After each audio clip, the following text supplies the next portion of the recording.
my talk, thanks a lot. The title of my talk is Prediction of Music Pairwise Preferences from Facial Expressions. Okay, this is a work done in collaboration with the colleagues from Vodafone Italy and from the University of Ljubljana in Slovenia. So I will first explain a bit the background of this work, okay, and the background has kind of three pillars, okay, so I will walk you through the three pillars and then continue with the work, okay. So the three pillars are recommender systems preferences elicitation, pairwise preferences, and emotional responses, okay, and let's go one by one. So in recommender systems, we usually want to recommend items, but in order to recommend items, we want to figure out what the user likes and what the user doesn't like. So asking constantly, hey, what do you like? What do you like? Do you like this? Do you like that? It's very intrusive, and we want to avoid this, okay? So this explicit preference elicitation is something that we want to avoid, but it's accurate, okay? On the other hand, we have implicit preference elicitation, where we don't ask directly the user, but we try to infer what are the preferences based on some signals, like in the case of music, the listening time, the play count, the skips, and things like that. So in this work, we try to, we are presenting an unobtrusive method for implicit preference elicitation, and we try to make it from inaccurate a little bit less inaccurate, okay? So a bit accurate. And the third, the second background pillar are the types of preferences. When we express preferences, we can do it either in as a single judgment. So we have a song or a movie, and we say, I give 4 stars to this movie, I give 2 stars, okay? The problem with single judgments is that usually we don't have a benchmark. So what does it mean if two movies have 5 stars? Are they equally good, or is one better than the other? And the problem is also that we may give a certain explicit rating, a single judgment in one context to one item, and in another context in another item, and these things are not comparable. Now, we can do it in another way. We can do pairwise judgments, okay? So we have 2 items, and we compare them in the same context, and we say something like, I prefer this item to this one, okay? We can do this in cases where the items are comparable. Of course, if we have an apple and a car, we can't say, I prefer an apple to a car, okay? But if we have 2 songs or 2 movies, we can do that. Okay, so in this paper and this work, we focus on pairwise preferences, okay? Now, the third pillar the third background pillar of the work that I'm presenting are emotional responses, okay? So emotions are experiences that are usually triggered by some specific trigger, okay?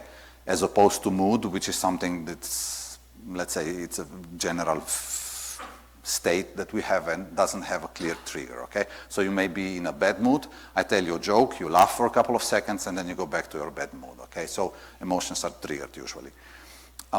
Research has shown that music does trigger emotions, okay? Does induce emotions. And when we talk about emotions, I mean, we had a discussion just recently in the previous talk, we can describe it in various ways. But basically we have either the dimensional model or we have the basic emotions, okay? And a very important thing when it comes to emotions, triggered emotions, is that we express emotions through our bodies in different ways, and one of the ways that we express them are through facial expressions, okay? So certain emotions like contempt or sadness or anger have their specific facial expressions, and so from the facial expressions we can measure the emotion. Now that I presented Rex's preferences, pairwise preferences, and emotional responses, let me get to the point of this work finally. The research question that we were addressing is the following.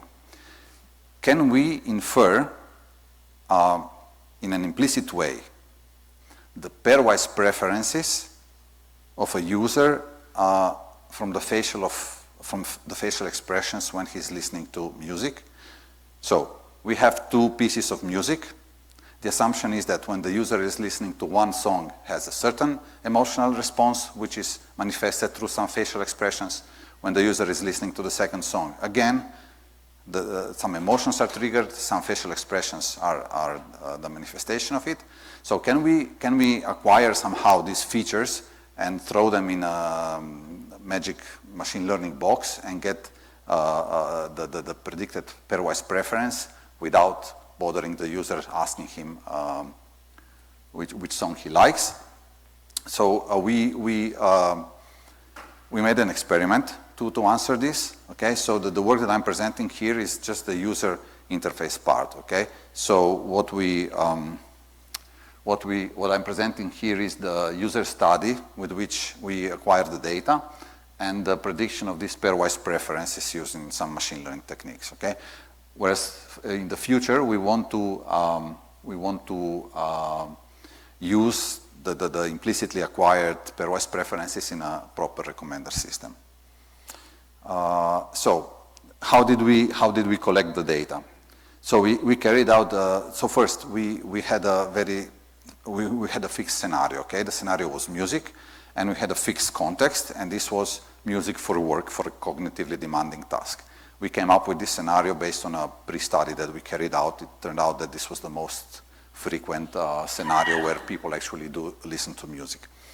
So we had a data set of 200 songs, not full songs, just 15-second snippets, and these songs were all unknown. Okay, so to avoid the familiarity bias in the user study. In total, we had 75 subjects with the average age almost 30 years old, and 26 females and 49 males. Okay, these users were exposed to this user interface. Okay, bear with me a second. So in the user interface, they had two play buttons for the left song and for the right song. They had to listen to each song for at least 10 seconds. And after they listened to it for at least 10 seconds, they were supposed to drag this slider left or right, indicating I prefer the left item or I prefer the right song, or if it's in the middle, like they are equal. Okay, and there were five options. Okay, so let's say -2, -1, 0, 1, and 2. Okay, and after they did it, they continued to the next song and so on. Now, while they were doing this, their webcam was recording their face, and the video of their face was being sent to a server of a company. So it's an API, an SDK, and this server was analyzing the video and finding out the facial features, okay, the facial expressions, which were returned in the form of a JSON file. And if you just look, for example, what kind of features were extracted, high level joy, sadness, disgust, contempt, anger, fear, and so on, but also lower level expressions like inner brow raise, brow furrow, nose wrinkle, and so on. Okay, so we had quite a rich set of data. These JSONs were collected with roughly the rate of 10 per second. Okay, so it was in real time. So we collected all this data in the user study, and we came up with the following data. Okay, we had a user ID, left song, right song, and the score that the user has given. So this user has indicated that he prefers this song to this one. Okay, and for this pair of songs and this user, we had a bunch of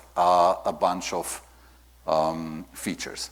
Now these features were calculated. It's a bit complicated. The details are in the paper. But basically, what we did a polynomial fitting to get some time, let's say, time nature of the responses, and we calculated the differences between the left and the right song. Okay, so we had features like delta contempt, delta valence, and so on. And then we said, okay, let's try to use these features to predict this score. Okay, and we did it in two ways. One was treating the score as a continuous variable on a scale from -2 to 2, and this was like a regression problem. And the second way we did it was to treat it as a classification problem where we just wanted to know whether the user preferred the left or the right song. So we just wanted to know -1 preferred the left one, +1 preferred the right one, 0, it was equal, okay? We trained a bunch of machine learning algorithms where these two, random forest and gradient boosting, showed the best performance. We did random splitting 60-40 5 times, okay? And as a baseline, we chose to use the feature of listening time, okay? So it's not we haven't seen you use this kind of approach in the past, so we couldn't really find a good baseline except listening time. So these are the results, okay? When we treated the prediction problem as a regression problem, okay, which means that the score was a continuous variable from -2 to 2, we got some RMSE, okay? So RMSE, the lower the better, of course, and we can see that the first 2 lines are for random forest and gradient boosting using facial features, and the RMSE is around 1, okay? Whereas the baseline that uses listening time, the RMSE is around 125. Sorry about that.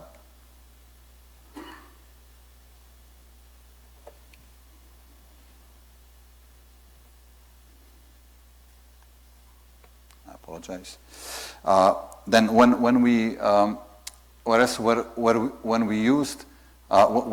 did the prediction in terms of a classification problem, okay, we did it again for the four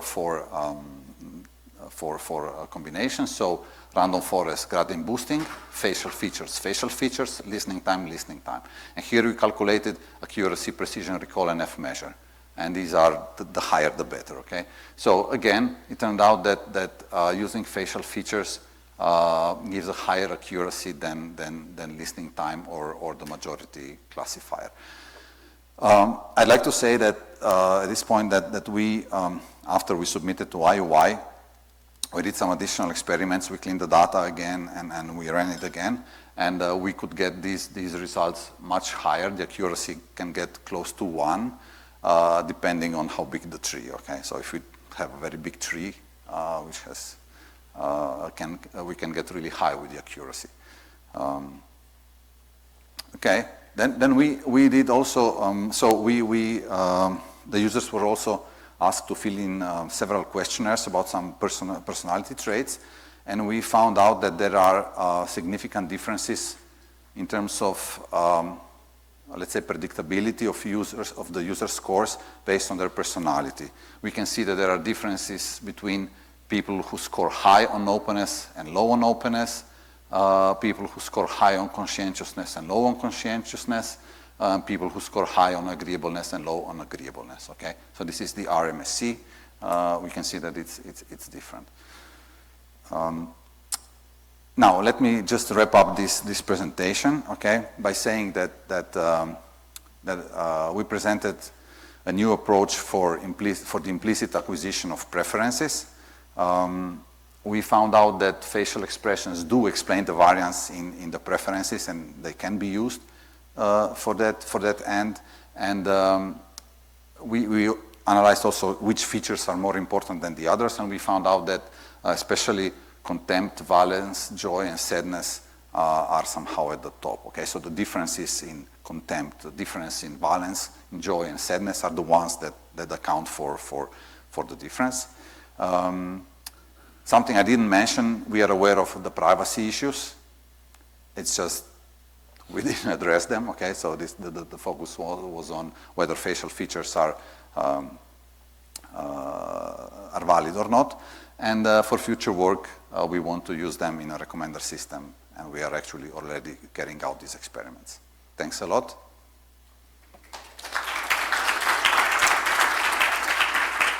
And questions, yes. Yes, hi. I was wondering if you use also the same baseline used for the regression, also for classification? Yes. In particular, the listening time? Yes, in both cases we use listening time as baseline. So how did you do the baseline with the listening time? Well, it's basically it's one feature. It's a linear regression based on listening time. Actually, with the regression, I think it's three features. The difference is something with absolute values. I forgot the details, but they are in the paper. But I think it's three features extracted from the two play times. Okay. Yes, next. So first, a quick clarification question. So your results are cross-validated? Yeah, they are cross-validated like this. So we didn't do folds, okay? But we randomly picked 60% for each user for the training set, 40% for the test set, and we did it 5 times, and we averaged. So there's no folding here involved. But you did different, okay. Yeah, it was different. Yeah, it was randomly each time of the 5 times it was randomly. So going back to the question that I have for the previous talk, I personally would be very curious to see what are the predictive facial features as opposed to, because you listed the emotions, right? Like you mean the right. Exactly. Okay. Because again, you know, that package uses those Ekman emotions, and again, these labels, right? Contempt, why would you? Yeah. So, but I think the facial features could provide some interesting insights, right? Absolutely, On what are the absolutely. actual predictive states, right? Surprise versus some pleasure, I don't know, more than the emotion themselves. So do you have a sense of what are the features that... It is something we are investigating right now, because by the time we had to submit for IUI, we did it only on the level of the emotions, okay? And then we tried, so we went again to clean the data and so on, and we are right now looking at the actual low-level facial features. Right.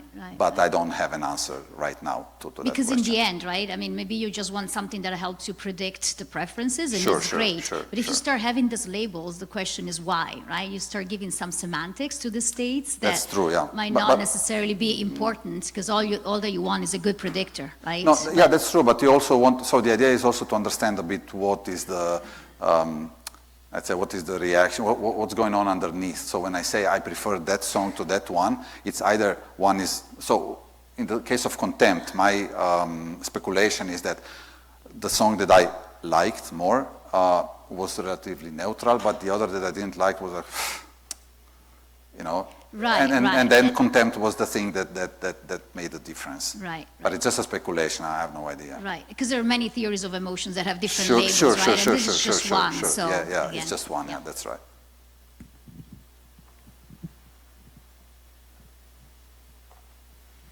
Thank you.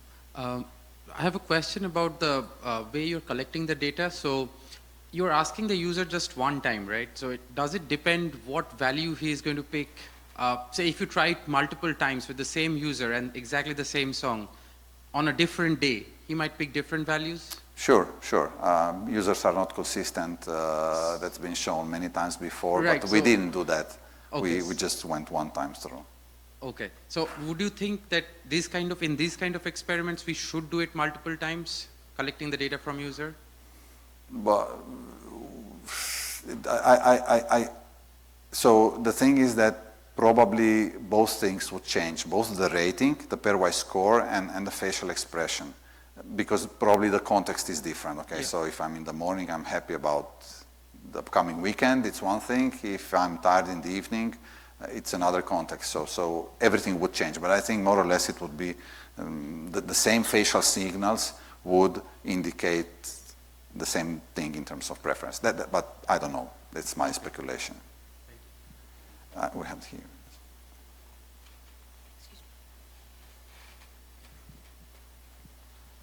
Thank you for the interesting talk. Did you investigate the effect of causality in your research? Because sometimes we are sad and we like to listen to sad songs, but sometimes we are sad and we like to listen to happy songs to feel happier. Oh, sure. That's part of, I mean, we did this kind of research in the past, and we also found out that not only, it's not so simple. When I'm sad, I want to listen to sad music. When I'm happy, I want to listen to happy music. It depends on personality. In one of the research, we found out that people who are highly neurotic, when they are sad, they want to listen to more sad music. But people who score low on neuroticism want to listen to happy music when they are sad. So here it was just the difference between the two songs.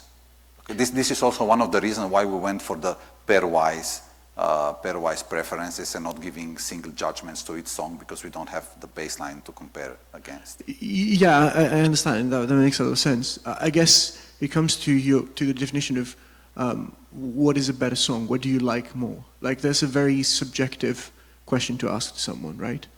Yes, and actually depends on the current mood, which is hard to measure in a way, and also the individual differences between people. Yeah, thank you. Okay, maybe one more question over here. Here. Thank you again for the talk. I've actually used Affective in my own work for IVA, and one thing I noticed in practice was that contempt and joy are often elicited at the same time because they have some mutual information. I was wondering, like in practice, did you observe that when users were happy or they were joyous, it simultaneously No, we didn't check for this, but maybe this is one of the reasons why they showed up very often, because we have, let's say, sub-features of these that I mentioned, and they show up almost with the same correlation. But maybe you're right. I didn't. This is something I never thought of that, and it's an interesting point. Yeah. Just to add on that to Yeah. jumpstart, it seems like in time, contempt actually precedes joy, because when you're going to make a smirk, the half smirk is like part of when you do a full smile. Let you know on the general chair that at 4:20 sharp, they will come in and clear the room, so you have to make sure that. Sure, we have just one more talk. Yeah. So we'll let you know 4:20 they will come in and clear the room. Okay, thanks. They want to come. But are you sure?